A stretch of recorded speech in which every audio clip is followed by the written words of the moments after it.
22/5/2013 ખબર નહીં, પણ જીવનમાં એવું નક્કી કર્યું હતું કે હવે આપણે બહુ કઈ પ્રોગ્રામ હવે આપણે નથી જવું, ખબર નહીં પણ એવી કોઈ કૃપા થઈ માની કે ત્યાંથી મને ફોન આવ્યો. પહેલા તો મેં ના જ પાડી દીધી, પણ કે એક તો પ્રોગ્રામ કરી દો. મેં કીધું ચાલો આપની માતાજી છે તો આપણે આનંદ કરી આવી.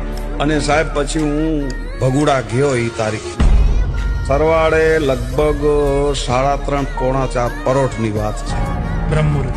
હા, એમાં હું આ ગાતો તો એક મારું બહુ પ્રચલિત માનું ભાવ છે. ઈ ચાલતું તું, એમાં એક કડી આવે છે કે ચકલી બનીને ભાલે ચડતી તી, માં દરિયામાં ગોળલા વારતી તી. હવે આ ઈ જ સમયે રાતના પરોઠે 3:30-4 ઈ કડી મારે ગાવાની, અને અહીંયાથી ચકલી સ્વરૂપે ઈ સમય.